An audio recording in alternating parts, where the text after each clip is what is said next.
SiriusXM keeps truck drivers informed and entertained with coast to coast coverage across the US and Canada. Listen to what you love from anywhere on the road with 24/7 ad free music plus sports, news, talk, and comedy. Hear your favorites on every haul for just $6.06 a month. Sign up at SiriusXMFleet.com.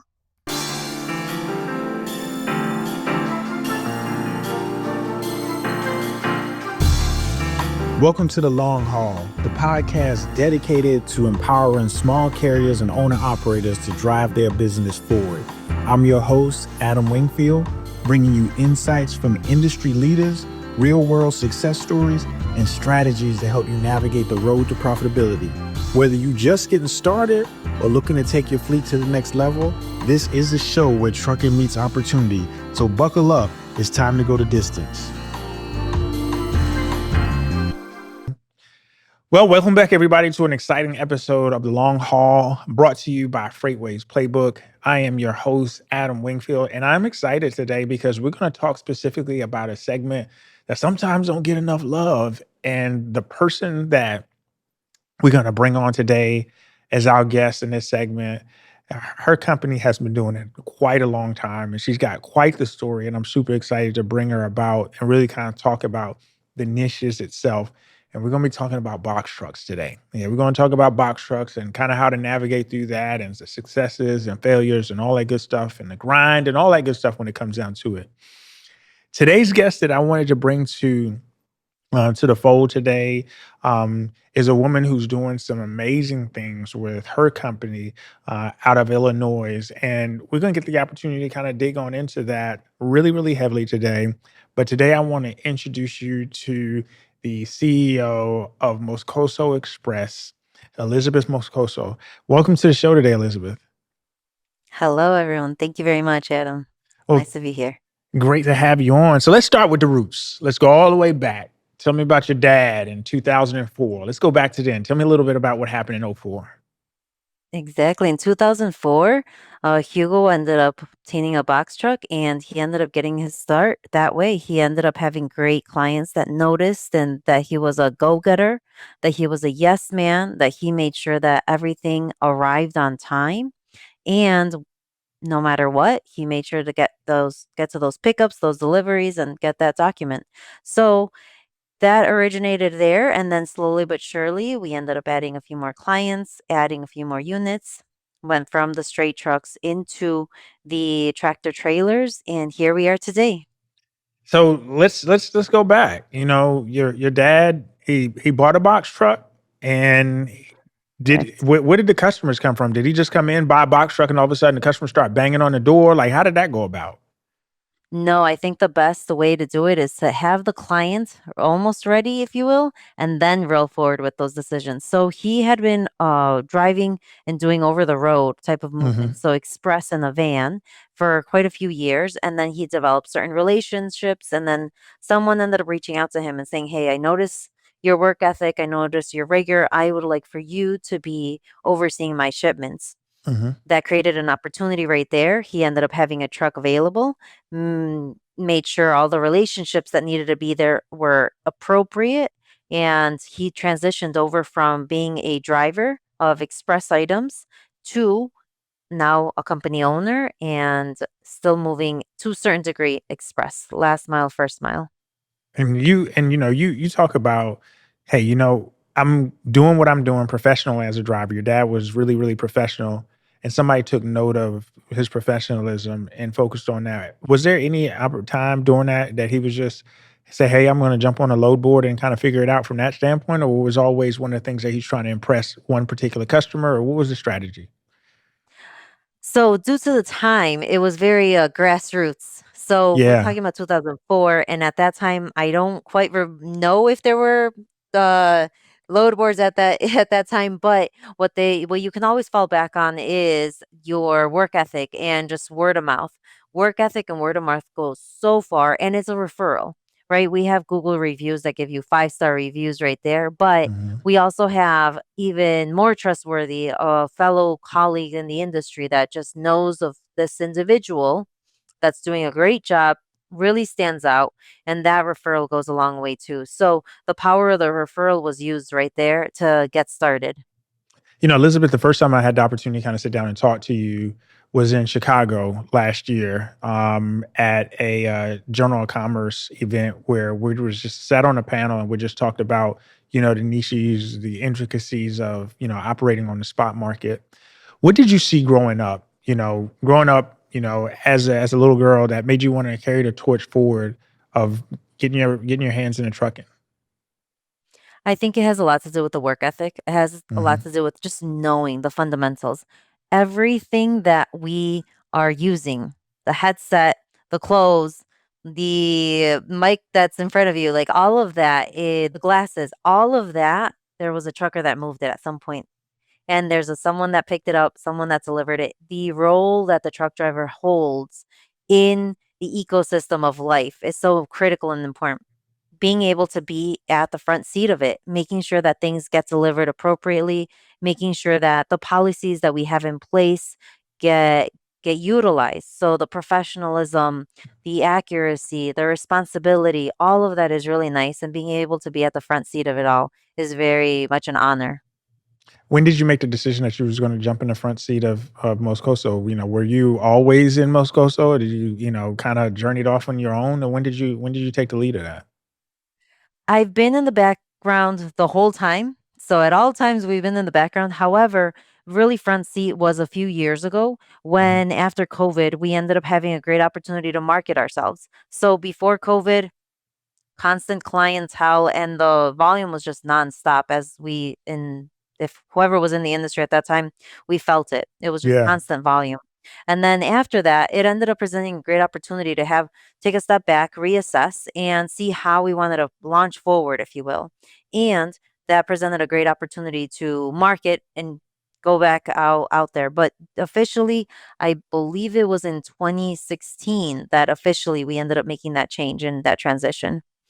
So let's get into it. Running a box truck company isn't easy, or final mile, however you want to kind of describe it. But I want to really talk about the box truck space because I want to make sure box trucks folks really get some light when it comes down to it. What are some of the toughest barriers that you had to push through in that 26-foot space? What are some of those barriers that you pushed through? The importance of knowing your volume, knowing how much you can put in there, Hmm. understanding how you can make as much work with that limited space. So we're not talking a 53 foot, which is our cookie cutter, if you will, in the Hmm. industry. We're talking about a smaller, almost half, if you will, Yeah. depending on how small. Sometimes they're very requiring a CDLC or less, and sometimes they require all the way up to a CDLB, a bit larger. And so the ones that we have are CDLB. So the largest size of box truck, if you will, that can be on the roads. However, when the client ends up reaching out, they might be wondering, oh, can you move this truck full? However, we have to go through a little process of education, making sure that we review DIMS, weights, things of that nature, and make sure that at the end of the day, we don't just say yes, but we say yes to what we can commit to. And we're saying yes to 12 pallets, 14 if you rearrange them strategically. Hmm. And those are the type of things that we have to go into the movement knowing. Top of mind, front of the mind, if you will. When you go into the warehouse, you're going to be talking with the warehouse staff and be like, hey, we're going to rearrange this in a certain manner. Or maybe you have to consider stacking. We have to make sure that we reach out to the client before we take any action like that to make sure that it's okay with them and that they approve strapping the cargo securely, all of these fundamental things that are applicable across the industry. But really, if you're in the box truck space, you really want to make sure that we take that into consideration and plan before we go into the warehouse. Now, before you get to that point, you're talking about getting inbound calls of people saying, "Hey, Moscoso Express, we have 14 pallets. Can you do it?" How did you get to the point where you got people making calls where if it wasn't you going out soliciting business, now you got people calling you? When did that pivot happen? It's always been a rotating door. We always have people that are just eager to try out the service, eager to learn a little bit more. Word of mouth, I cannot stress that enough, really goes a long way. And putting ourselves out there, making sure that we attend these conferences where, like you and I met, and to attend these meetings as whoever our viewers are, they might be working at a warehouse. They know that their shipper needs a good carrier. They might be a shipper themselves. And so it's just different areas of the industry space, making sure that we make those connections and value them, because all connections in this space, in this industry, all kind of are tied together in some way, shape, or form. So word of mouth networking events are really key for us. We end up going and we really value the person to person aspects, especially in these most recent years. We want to make sure that we're going out, making sure that we meet the people that are making those decisions, whether it's the dispatcher that has potentially for the freight forwarder or for the broker or for the shipper, that individual that's in charge of giving the orders, making sure that we understand what are their needs, what do they prefer. Maybe that specific individual ends up speaking in terms of appointments, and they look at it as an appointment, and we should look at it like a truck full. So Yeah. it's just those unique aspects and understanding what the client really values. So how have you been able to grow and scale in an area like O'Hare? Now let me take a step back before I even say, oh, the O'Hare space where you operate out of. But you're in a very unique place in the Chicago area, and you're in a place where it's it's got its good side, and it's definitely got a side where people kind of frown up. You're from the Elk Grove Village area, right? So Correct. talk a little bit about that because you see a lot of brokers that see Elk Grove, and they're like, oh no. We don't want to have nothing to do with Elk Grove Village. So kind of talk about that. What is that? How has that impacted your business? There's definitely a lot of individuals in this space. So being located at the cornerstone of America, if you will, like we're at the crossroads, right? We are right in the middle of the whole US, West Coast, East Coast. We're also right next to the airport. We also have rail yards just really close to us too. So there's a lot of transportation just happening here locally.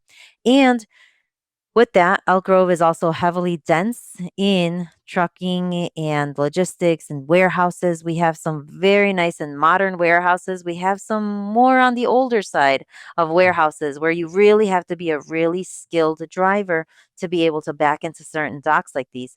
So I all I can say is it's all good things. Understanding your area, understanding your backyard really helps in these type of situations. So as someone that might be starting off, really understand your individual local market. It really helps elevate the game. Because from here, now we can go out to the regional locations. Maybe we're picking up from here, going out. Maybe we're coming back. But that facilitates all of those movements. I love what you just said about knowing your backyard. Like, there's so many people that get in the trucking industry that buy a truck, buy a trailer, whatever that may looks like.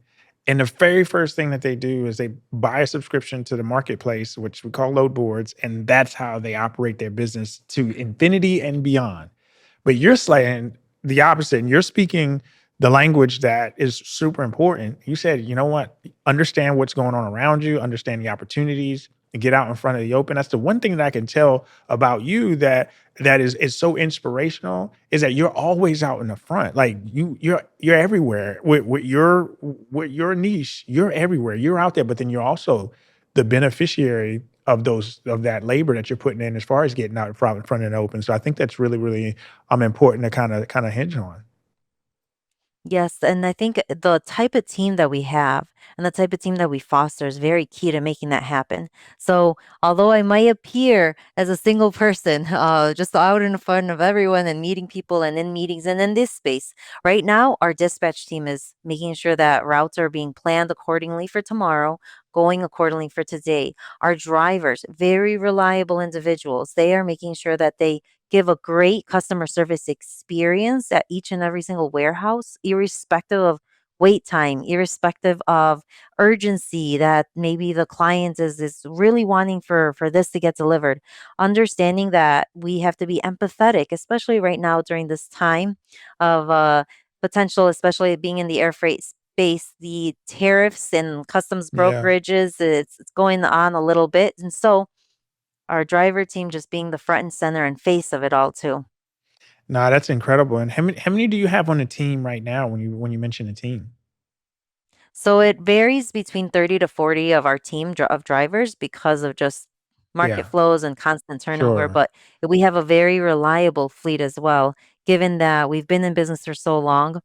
We have a nice steady rate of individuals that have been with us for so many years, some including 12 years with us. So, having been in business for That's good. 21, that's quite a bit. Wow, that's awesome. So Moscoso is proudly minority and woman owned. What's been your experience in navigating the industry from that perspective, and how have you been able to leverage those certifications, if you've been able to leverage them at all? Yeah. The advantages come in your shippers primarily, and explaining it to even to your clients, so whether it's brokers or freight forwarders, explaining it to them to know, hey, just for awareness, this business is it falls under these categories, and then individuals that might be needing it for certain requirements that they also have, certain funding, especially from the government, requires certain use of companies that fall under these categories, so making sure that people know it has played its support, and we have long-standing contracts with certain companies that vouch for supporting companies as such. So it's been beneficial for us. You know, you take another interesting approach too, from your standpoint, and you're hitting a lot of boxes that a lot of people miss. You made reducing emissions and environmental impact a priority, and most people would think that that's just an initiative for big companies, like blah blah, like who cares? But you've proved it's possible for small carriers too. What made you take that leap? Yes, in 2019, our telematics really increased. It has a lot to do with how the technology has advanced in this field throughout the years. So when we started, having a truck was awesome, having it be run efficiently was great. And then through the years, the computers on these trucks have just evolved to become Yeah. so smart. And we're really trying to tap into that, really get to know what can we see. And also just being in tune with the climate. We're moving towards a more sustainable environment. We want to make sure that for generations to come, trucking isn't looked at in a negative light, but rather a fellow contributor that's also working towards practicing sustainably. Whatever that means and however we get there, we want to make sure that we're part of the solution. And so in 2019 is when we really took a very strong approach to it. Most recently, we also looked into what type of fuel is being provided at the nearby fuel stations. We Mhm. found out that one of the fuel stations was providing biodiesel. And we said, you know what? We'll study this. We did a little study on it, and we realized that yes, this is very much, not only is it healthier for the environment, it also aligns with our practices of quick fueling, and it's on the path. So why not just make that commitment to it as well? So, you know, you've also grown the business through strong partnerships. In your experience, what separates a partnership that works from one that becomes, hey, you know what, this partnership is it's just a liability. You can imagine that in the number of years that we've been in business, we've seen a bit of both. So Yeah, I can we imagine. have to, yeah, we really have to see what is the objective of the other side, of the other party. Are we here to collaboratively work together? Or are they more of just a, hey, I need this to be delivered and I don't really mind who is there doing it. So we look into all of those. And then we also have unfortunately seen individuals who, and I say individuals, but I mean companies, right? These are all full teams. And their business practices, their business culture, it maybe doesn't align with the way that we like ethically and our core principles, if you will. And Mhm. so we have to separate ways, and there are certain areas and times, and we assess them and we have meetings. This is never a one and sudden item. But whenever you end up making any type of partnership, you want to make sure that the individual on the other side, even just to join into a meeting, right? Into this, we want to make sure that we both see things eye to eye and can continue on for the longevity of it. And we've been very fortunate because we have seen partners that do value the efforts that one does. Sometimes you're sitting there and you're like, why do I have so many policies on all these things? Well, GDP is something that's very important, and therefore they value that. Semicon is very important and therefore they value. So all of these rigorous documenting procedures maybe that we're going through that at some point some individuals might not have it as top priority, but others do. And again, it just goes back to our drivers as well. Our drivers understanding the importance of following procedures, following these protocols, even though in the moment it might not seem as important. That's a great perspective, and I want to shift a little bit. We're going to take those relationships piece and kind of pivot it through where I really want to kind of talk in terms of practice for small guys and ladies out here that want to start a box truck company. And I want to take back and look at one of your approaches, specifically around approaching a shipper.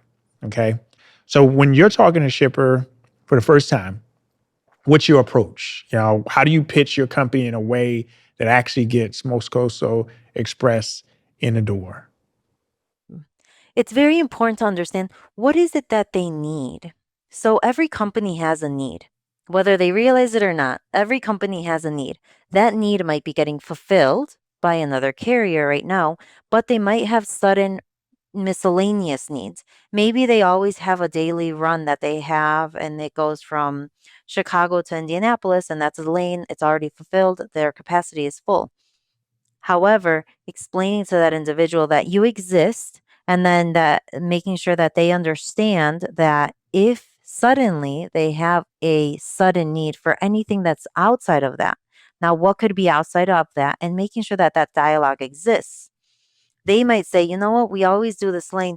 Well, now that you've asked, we do have surges in the summer months, right before the Mhm, summer months, because we have some lawn chairs that have to go and get delivered. Okay, great. mhm. Now you know that we exist. And then when you have that surplus in capacity needs, we are right just a phone call away or an email away. Just let us know and we can quote proactively. So that way we have a rate in place. You call us, we'll run it. Another thing can also be some companies don't have too much foresight. So large warehouses might have an ability to see, okay, here in Q2, we're going to be having XYZ shipments occur throughout the month and these weeks and these dates. But other shippers that are maybe potentially smaller or not, they might not have as much foresight. So being able to extend the an olive branch, if you will, Yeah. that will inform them, hey, you might have a sudden express shipment that might come out that you might not know about, and you might have a client that calls in an emergency as well. So their client needs an emergency. You can be that relief for them just by saying, hey, just give me a call. I'll see what I can do and we'll try to get it in. So when you think about helping the next one up, and I think that, there are so many people that, got into trucking as a whole during COVID, as you know. But then more importantly, a lot of people got into trucking, especially with box trucks, because it was a lower barrier entry. It was a little, cheaper. It was a kind of a gateway into some individuals felt it was a gateway into the industry. With that in place, what's one piece of advice you wish someone you gave you before you got started? Just so from a box truck perspective, what would be one of those things that you would tell someone right now that wanted to start a company and buy a bunch of box trucks? Not like 40 like you got, but like what would you how would you advise them? Somebody wants to get started, what would be the advice you would give them? The best advice is know your numbers. I And I heard that think you're before. very big on that one as well. So, the best advice, understand what impacts your bottom line and understand what are your fixed expenses and what are your variable expenses. So, fixed expense might be insurance, variable expense might be fuel. If you're running a lot and your truck is moving all day, a lot of fuel consumption. If you're not, if you're doing more potentially local movements, you're waiting more at warehouses, fuel consumption is less. And also, don't forget to include there your time because, especially in very competitive markets, if I'm the only one that's overseeing myself, then I have to make sure that I cover fuel, I have to cover truck payments, if any, and mm, then I might not be factoring in my time. So make sure that we include all of those aspects once you're interested in looking into it. And then if there's enough of a business case, if there's enough of a business need, if you see enough opportunity even, then by all means go for it. But one of the big things to understand is when a client says, "Yes, I want to start using you. You're going to be a great addition to the team." What does that quantitatively mean? So it's great that they're saying that. It's great that they have that need. Mhm. What does that numerically mean? Does that mean that I'm going to have a run Sunday through Saturday? Or does that mean that I'm going to have a run once a month? Or what does that commitment look like? But what about the ones that are not in the metropolitan space? They don't have, air freight shipper opportunities in their backyards. You got somebody in rural Mississippi that wants to start a trucking company and wants to start with box trucks. I mean, it's not the same type of approach. So, what would you say to something of that caliber if somebody was in those particular spots? What I would say is that although it might appear as less, you actually have more. There are potentially maybe not as many trucking companies as we have here in Elk Grove, being a metro area. There might not be as much competition that you have going and approaching these other warehouses that might be off the highway, very much off the highway in manufacturing. So now you have a really key opportunity to be that unique factor, that unique individual, that unique company that's approaching and saying, "Hey, I'm going to bring something new, reliable, and good." What does good mean? I'm going to be on time to my pickups, on time to my deliveries. And I think that's the value of someone that's new to the space. They're new to the space. They're coming in with all this energy. They are very much Mhm. interested. They want to perform Mhm. the best and give the best service. And I know that shippers appreciate that. One thing that you mentioned in the beginning, and I think that's important. It kind of glazed over, but I think it's important is you're inside the truck. The things that you have is really really important to help you with the service that you provide. So if you got a box truck, having a pallet jack, making sure that you have a pallet jack, making sure you have E-track straps, make sure that if in some cases if you have the bulkheads where you can removable bulkheads where you can use that to go ahead and separate the shipment itself. And then another thing, Elizabeth, that I tell people that are in the box truck space and they may not have, direct freight. They may just be, running spot freight. I tell them always make sure that you or your driver has a tape measure and always taking pictures. And because the reason why I say that, you talked about pallets and you talked about that a little bit earlier. But the most important thing that you can do in a box truck or a hot shot or any other matter when it comes down to that space, because we're talking about being in the LTL space, which is the less than truckload space. The best thing that you can do to maximize your revenue is maximize utilization. You want to make sure that if that truck has got 6 extra feet or 8 extra feet, or you can put 700 more pounds, 100 more pounds, or 800 more pounds, that you are aware of your limitations within that truck. You talked about it a little bit a minute ago too. You said dimensions. Make sure you have your DIMS in place, and that's those things that we're talking about. But if you're going to start a trucking company, or if you're running a box truck right now, and you're running partials and you don't have, those things that we talked about, and you're not measuring and you're not making sure that you take care of every single bit of space that you can possibly do, then you're doing yourself a disservice. Wouldn't you agree? I couldn't agree more with you. Everything that you were saying, I was like, "Yep." Um, that's exactly it, and you really have to make sure that you understand. Now this goes into the quality aspects. Understand at what point you end up receiving the cargo. What we do as part of our procedures is we take pictures of every single thing that goes into our truck and everything that gets delivered. So that way, in one way, even if we don't get the exact super close angle or corner, we at least have a very general view of the condition that we're delivering and picking up this cargo. So that way, if there's any questions, we have that as proof. Now, in addition to that, we also have better understanding, especially in the LTL space, of what Mhm, cargo we picked up for which client. mhm. Are we labeling it properly? Are we making sure that all the barcodes align? So being very attentive to detail is really key in this space because you're not dealing with FTL, which is like the full truck is going Right. to be filled with one client's cargo. Now in this space, we're talking about potentially compiling a few delivery locations, a few pickup locations, and Hmm. being strategic about it.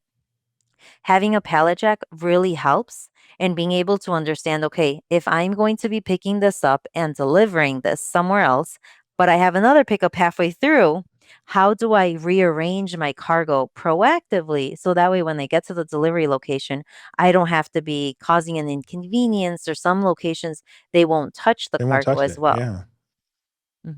No, I think that's a good point. And you talk about making sure that you rearrange cargo and making sure that you're doing exactly what the customer needs are and being careful on how you stack that stuff in there.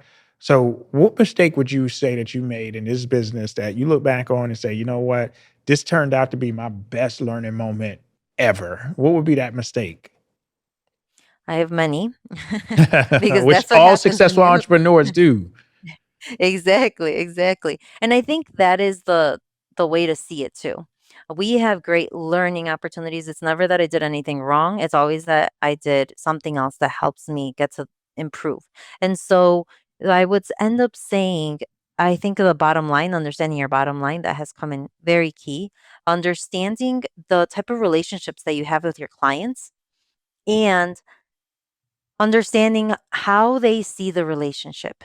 So, is this a partnership that even in the spot markets, for example, or spot Mhm. markets, all of a sudden your rates are going up, your rates are going down, are we staying steady with them though? Because we have fixed rates with them and they are reliable because they give you continuous cargo? Or are these more of spot market clients where they reach out to you and they will give you spot rates? So understanding that differentiation also helps for you at the end of the day to quote appropriately. If your client, if you notice that the client is more of that fixed rate client, respect that because that really helps, especially in these type of market conditions. If the client is more of a spot market client, then we want to make sure that we end up quoting appropriately. Don't leave anything on the table. Really try to make sure that if they also align with spot market rates, that you receive spot market prices too. So for someone out there that's running 2 or 3 trucks, still doing everything by hand, old-fashioned way, what's the first tech move you tell them to make? Just that will really change the game as a 2, 3 truck operator? Uh, GPS. So understand where your truck is located at all times, irrespective of someone being able to pick up a phone call. Mhm. So there's many times, especially in weather conditions, that maybe the driver has to really stay focused. If it's really, we're talking about Chicago area, a little bit more on the north side, if we're having a very strong snowy season, the driver has to be really beeline focused on that drive and be really seeing the what the weather conditions are. Make sure that you are still able to have visibility though by having a GPS. And then in addition to that, automating whatever you can, standardizing. So one key benefit to the way that we end up communicating with our clients is we have a standard way of communicating. So it's never just what we decide to type in. Maybe I'm really Mhm. tired. I'm going to say arrived. Maybe I'm Yeah, really energetic and I'm going to say, dear client, like it's been a great yeah. trip and I did all Mhm. this and I've shown up. So having a standardized way of communicating, it really helps as well. And it helps you stand out.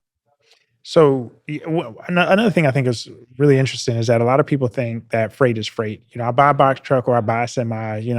If I got a box truck, I should expect to see the same grosses every week as I see on a semi truck, which we know that that's not necessarily the case.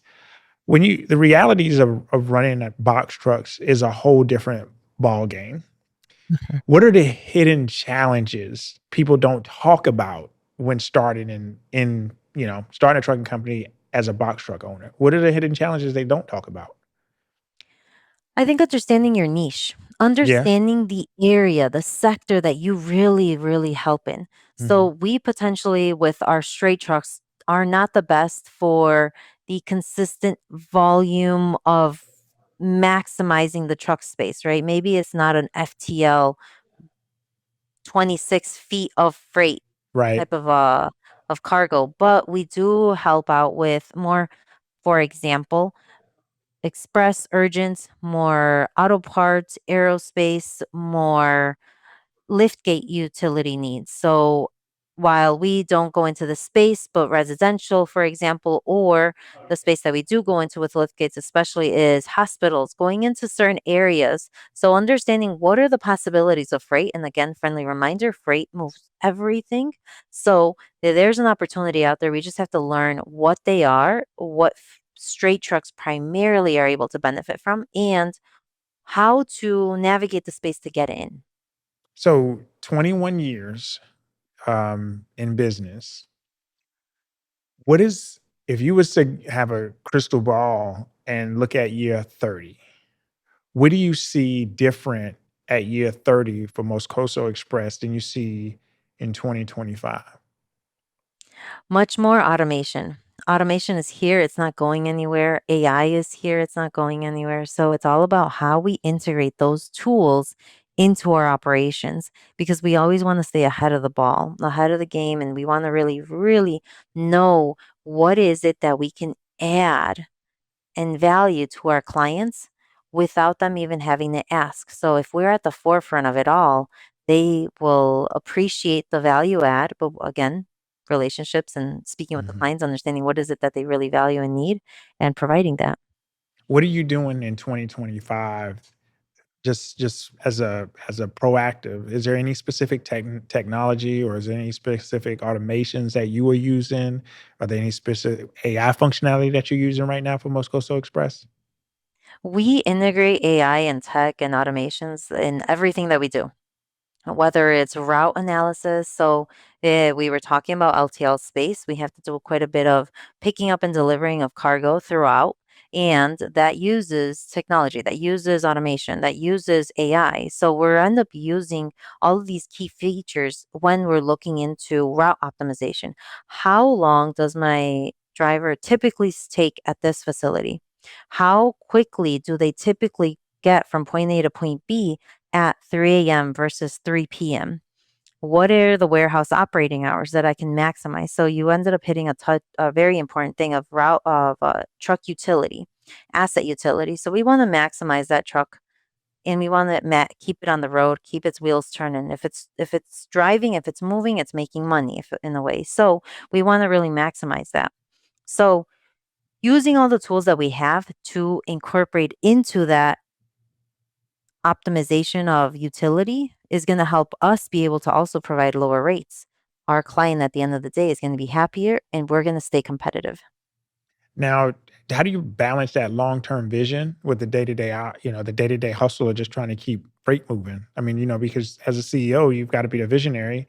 You're a visionary of, you got 40 people that are on staff. Mm.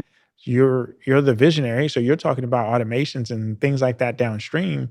Like, so how do you balance that with, hey, how are we going to get these freight bills paid? It's all about strategizing and laying it out and putting a time on the calendar. That's what it's all about. That And calendar. being yeah, exactly. Yeah. Just being observant of what days are peak volume. So maybe on a Monday morning, I'm not going to strategize an AI meeting, Mhm. but maybe on a Tuesday or Wednesday that are a bit lower in volume, that we can strategize. Also, look at the times. Our For our team, we end up trying to primarily deliver in the morning and pick up in the evening time. So looking at all those workflows really Mhm. maximizes that. Now, you also talked about AI. What specifically, if you can get granular and just what Mhm. specifically you use in AI? What is AI doing at Moscoso Express? If there was one function that you use that for, what system are you using it specifically for, and what process does it help you solve? I don't mean to be so generic, but we literally use it for everything. Really? Everything that you can Yeah. think of. So my truck is throwing this check engine light, and my ELD is giving me this telematics report Yeah. of Yeah. the engine oil pressure. Is Right. this oil pressure really dangerous, or is it not? ChatGPT, there you go. AI is telling you, well, due to weather, and include weather conditions, right? Because you never know.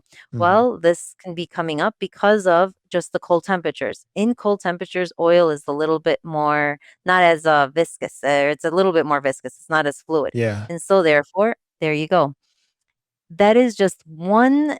little example of so many ways that we can use it. And especially as an owner, as a truck driver, we want to make sure that we keep our trucks on the road. So we want to make sure that we send it to the shop when necessary. And if we have these questionable items, we can always have a, by no means is it a mechanic, but a friendly idea to bounce ideas. So a friendly person to bounce ideas with. But that brings me to an interesting point because I was talking to a few folks down at the Mid American Truck Show, and when I look at the industry as a whole, and you look at how highly computerized trucks are, we talked about that a little bit earlier in the show today.